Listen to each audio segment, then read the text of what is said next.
Imagine this. You've just stepped out of the life you thought you needed.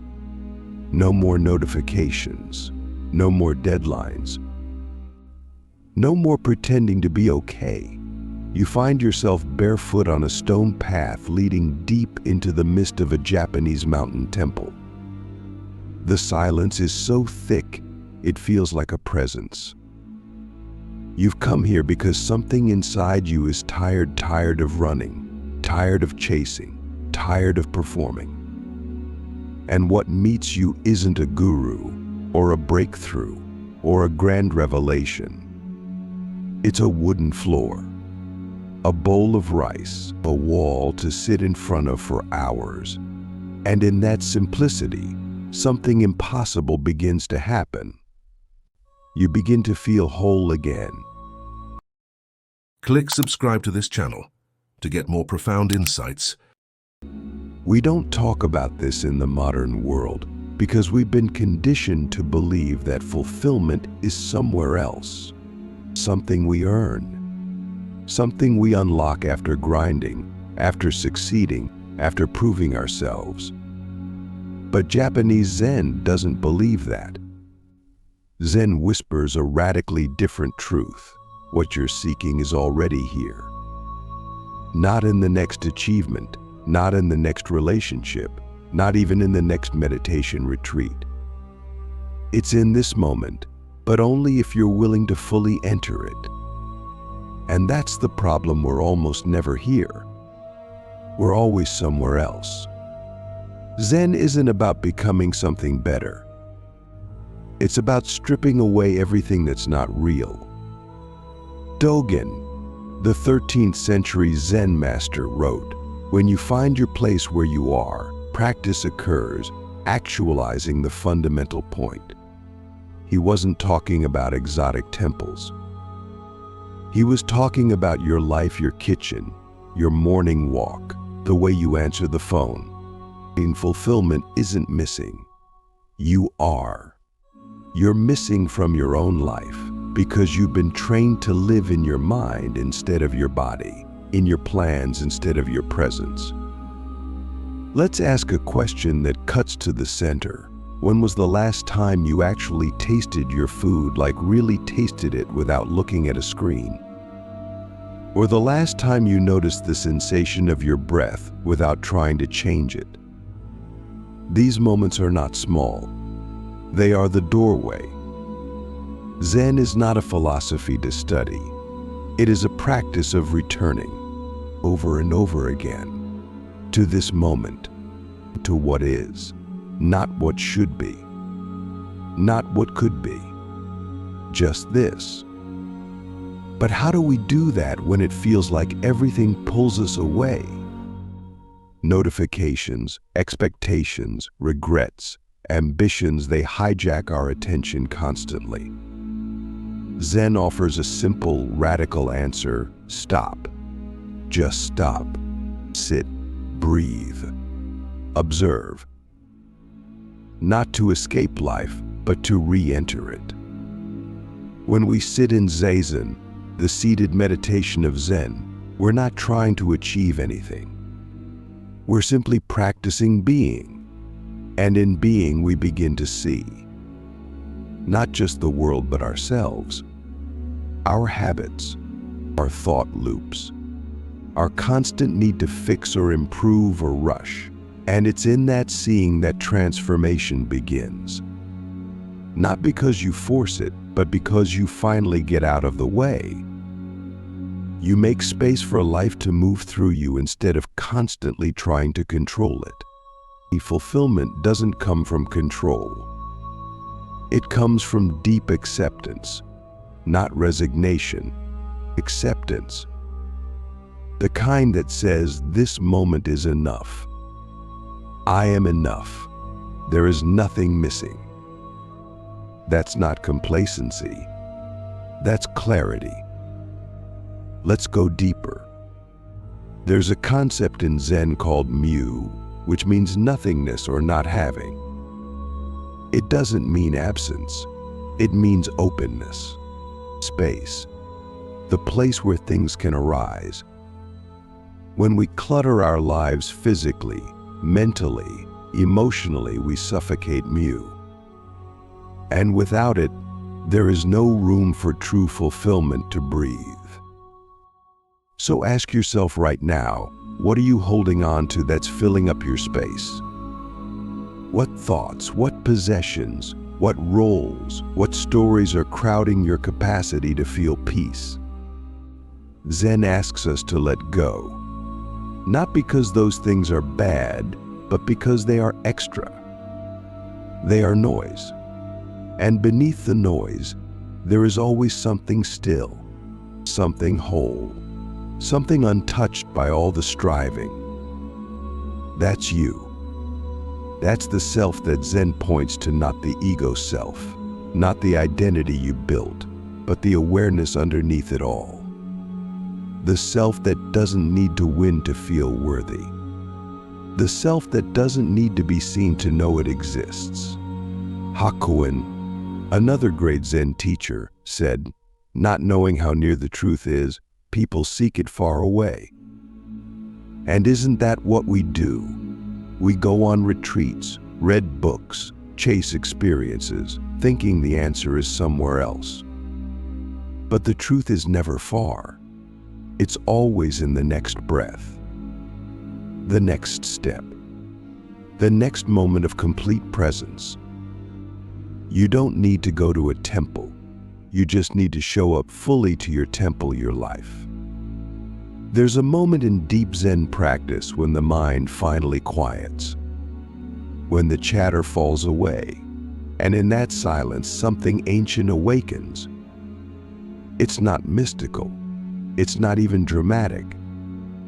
It's just real, more real than anything you've felt in a long time. You look at a leaf, and it's enough. You feel the wind on your face, and it's sacred.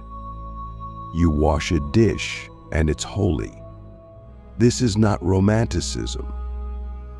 This is what happens when you stop trying to get somewhere and start being where you are. But here's the catch. You can't force it. Zen doesn't reward effort in the way we're used to. In fact, trying too hard is the barrier. You have to approach it with what the Zen masters call beginner's mind. As Suzuki Roshi said, in the beginner's mind there are many possibilities, but in the expert's mind there are few. Can you let go of being an expert in your own life? Can you become curious again? Can you meet this moment as if it were your first? This isn't disconnection. It's reconnection to your senses, to your breath, to the rhythm of your life as it actually is, not as you think it should be. And from that reconnection, something beautiful emerges: gratitude. Not the kind you write in a journal to feel better. The kind that stops you in your tracks because you suddenly realize this is it. This moment, this life, this body, this breath. It's enough. It's always been enough. So what does this mean for you, practically? It means slowing down. It means doing one thing at a time. It means listening fully when someone speaks. It means feeling your feet on the ground. It means creating sacred pauses in your day, not to escape, but to remember. Your life is not a means to an end. It is the end. And the more fully you live it, the less you need from it. Now, before we move on, ask yourself one final question. If nothing in your life changed, if your relationships, your job, your health, your status all stayed the same, could you still feel fulfilled? If not, why? What story are you telling yourself that says you need more? And what would happen if that story dissolved right now? If you're willing, we can go deeper into the next layer of Zen, into the unexpected places where fulfillment hides. Are you ready to see what's been waiting beneath the surface all along? Let's continue. Now that we've begun to peel away the surface, we can feel that something deeper is waking up. Maybe it's subtle, a quiet awareness, a sense that you've been living just outside your life, peeking in from a distance. But now you're at the edge of something real, something ancient, something terrifying in its simplicity. And that's where Zen truly begins, not in theory, but in experience. Not in learning more, but in letting go of everything you thought you needed to know. So let's go there. Let's go to the point where most people turn back. Because what Zen reveals is not just serenity, it's confrontation with your mind, with your illusions, with the false identities that have kept you chasing. You see, we've been trained to believe that we are our thoughts, but Zen breaks that illusion. You are not your mind. You are the awareness watching it. And when you see that, something shatters. The whole egoic structure you've built based on success, validation, performance begins to shake. And in that shaking, there's freedom. But freedom doesn't feel good at first. It feels like emptiness, like groundlessness. Like if I'm not my job, not my goals, not my past, then what am I? This is the koan Zen offers us. A riddle with no logical answer. And that's the point. Zen is not about solving the riddle. It's about living the question, sitting in the mystery, feeling the discomfort of not knowing and staying there until knowing is no longer necessary. Let's talk about Satori, a sudden flash of awakening. It's not a reward. It's not a destination. It's a crack in the mirror of your ordinary perception. Everything looks the same, but nothing is the same. The tree is still a tree, but now it's alive. The sound of the bell is no longer background noise, it's a doorway. You laugh, maybe cry, because you realize the thing you've been searching for isn't hidden. It's never been hidden. You were just looking through the wrong lens. But here's the paradox. You can't chase Satori. If you try to grasp it, it dissolves. You prepare the ground through presence, through simplicity, through surrender, and then it comes when it comes. Or it doesn't. And that's okay too. Fulfillment in Zen isn't about reaching a spiritual climax. It's about becoming intimate with what is. Every ordinary moment is sacred when you stop trying to make it extraordinary. That's why Zen monks spend years sweeping floors, chopping vegetables, bowing to empty walls. It's not because they're brainwashed. It's because they've seen through the illusion that some moments are more important than others. They've discovered that this moment, no matter how mundane, is your life. And if you can't be present here, you won't be present anywhere. So ask yourself, how many moments have you missed waiting for the real ones to begin? There's a story of Ikkyu, a rebellious Zen master. A student asked him to write a maxim of supreme wisdom. He picked up his brush and wrote one word, attention. The student was confused and asked for more. So Ikkyu took the brush and added a second word, attention, attention. Still unsatisfied, the student requested even greater clarity. Ikkyu leaned in, smiled, and wrote a third time, attention, attention, attention. That's it. That's the whole teaching. Not enlightenment, not bliss. Attention. But attention is hard. Because it requires you to feel, to fully feel what's here. The discomfort, the boredom, the longing. Zen doesn't numb those things. It invites them. It says, sit with it. Let it burn. Let it teach you. And from that fire, something honest emerges, not happiness, but peace. Not excitement, but contentment. And maybe that's what fulfillment really is. The willingness to be with life as it is, without needing it to be different. So how do we build that muscle? Through practice, not performance. Practice. Sit every day, even for 5 minutes. Watch your mind try to escape. Watch it tell you stories.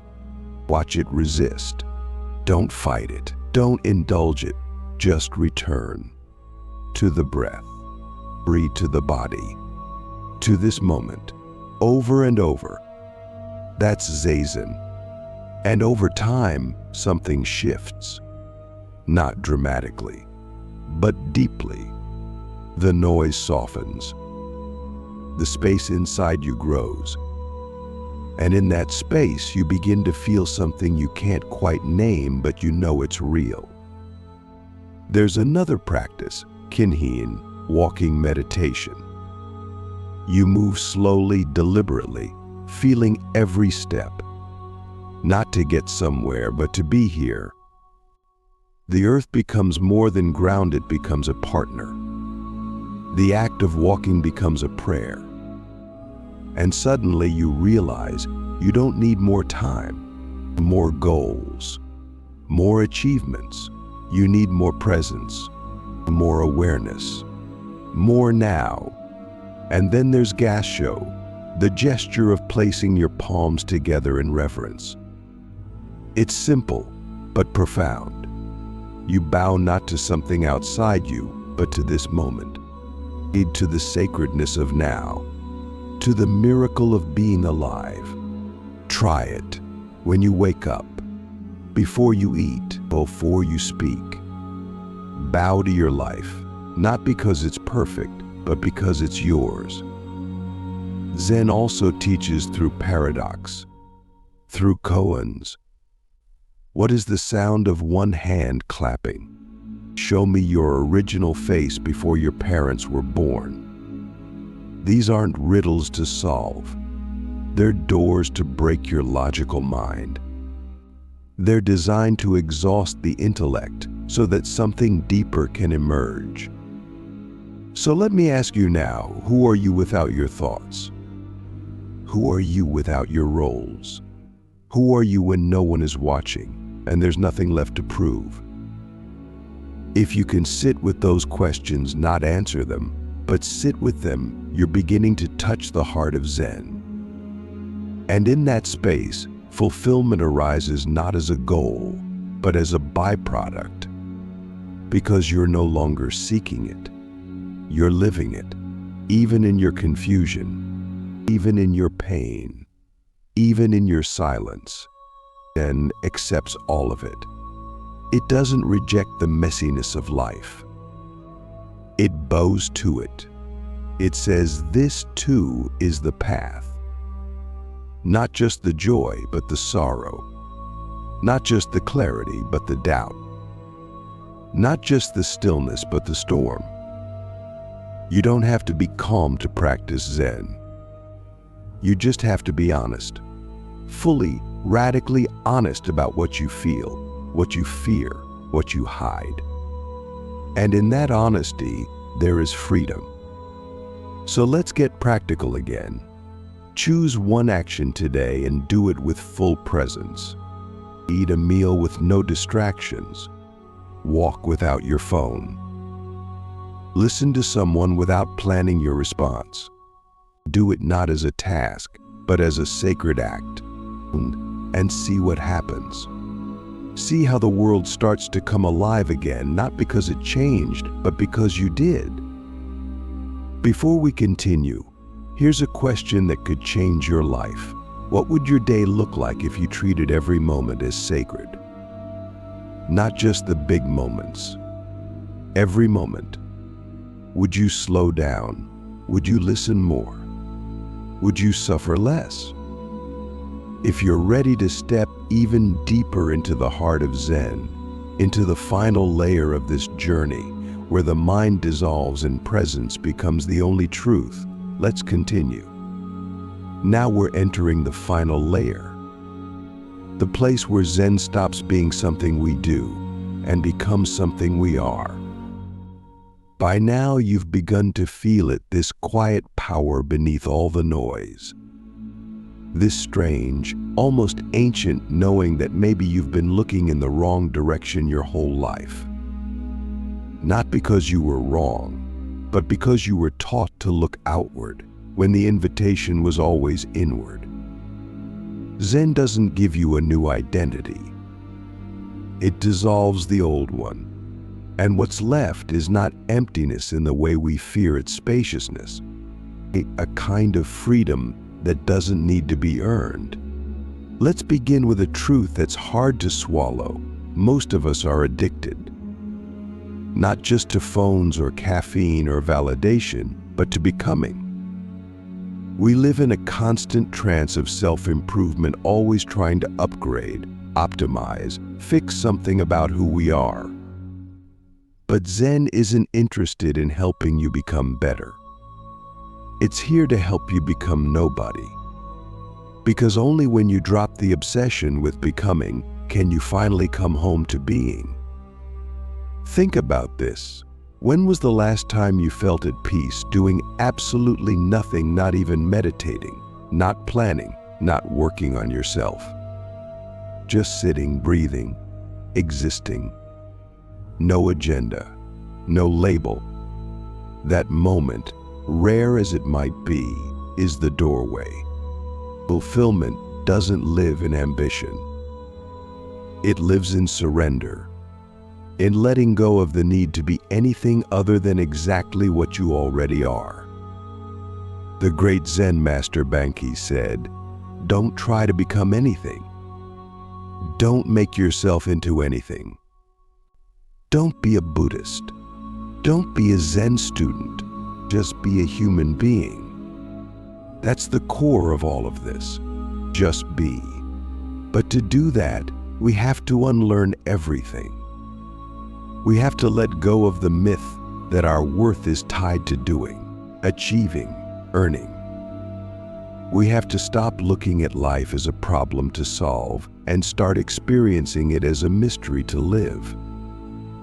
And that mystery is everywhere. It's in the way the light hits the floor, the way your chest rises and falls, the way silence isn't actually silent. The more you slow down, the more you see.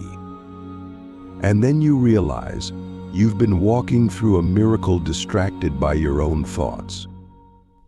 Zen doesn't give you new thoughts. It helps you see through thought itself, or to the awareness that was always there beneath it. But here's the thing. The ego doesn't like this. It wants to be important. It wants to be seen. It wants a mission, a goal, a narrative. Zen offers none of that. It offers the present moment, stripped of drama.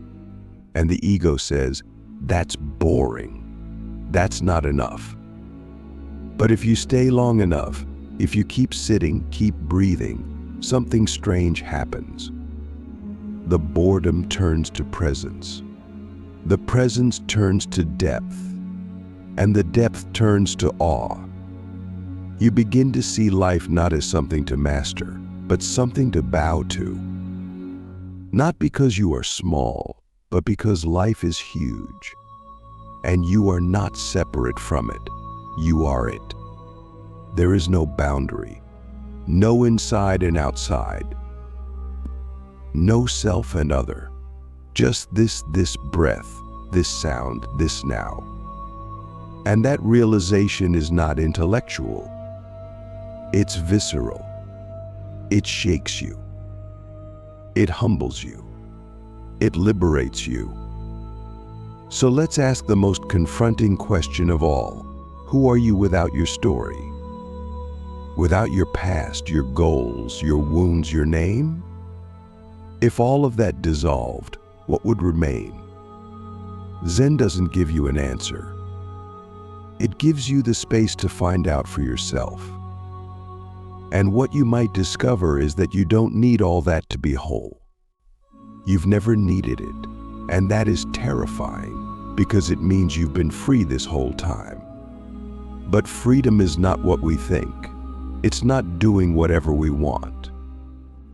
It's being fully with what is, even when it's uncomfortable, even when it's boring, even when it's painful.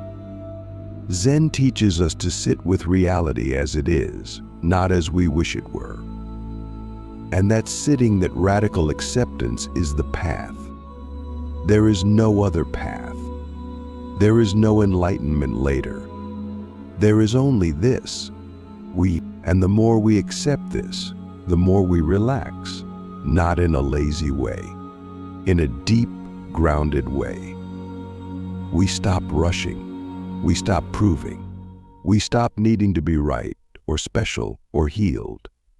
And we start living fully, authentically, gratefully. Not because we figured it all out, but because we stopped needing to. There's a final practice I want to offer you. It's not complicated. In fact, it's the simplest thing in the world. Every morning, when you wake up, before you check your phone, before you become someone again, sit. Just for 2 minutes. Feel your body. Feel your breath. Feel the miracle of waking up again. And say to yourself, this is enough. That's it. This is enough. Over time, those 3 words will begin to rewire everything. Because fulfillment is not something you find. It's something you stop resisting. And when you stop resisting, you realize that your life, exactly as it is, contains everything you need. Even your pain, even your confusion, even your longing. Nothing has to be excluded. In fact, the moment you stop excluding anything, you become whole. And wholeness is not exciting. It doesn't sell. It doesn't trend. But it's what you've been longing for under every craving, every addiction, every pursuit. It's the quiet knowing that you are okay even when you're not okay. Is that you belong even when you feel lost. That you are life itself, not something separate trying to find its place. If you truly understand this, even for a second, everything changes. You cook differently. You walk differently. You speak differently. Not because you're trying to be spiritual, but because you're no longer asleep. You've stopped waiting for life to begin. You've stopped outsourcing your peace. You've come home. And this is the final paradox. When you stop looking for fulfillment, you find it everywhere. In a cup of tea, in the sound of birds, in the ache in your chest, in the smile of a stranger. Zen doesn't give you a better life. It gives you this life fully, deeply, nakedly. And when you can meet it without flinching, without judging, without needing it to entertain you, that's when you're free. So now ask yourself, what would happen if you stopped trying to become someone and started being no one? What would happen if you stopped searching and started seeing? What would happen if you stopped running and started sitting? The answer isn't in words, it's in practice. And the practice is always now. Now go. Not to seek, but to see. Not to fix, but to feel. Not to become, but to be. This is Zen. This is fulfillment. And it's always been waiting for you here.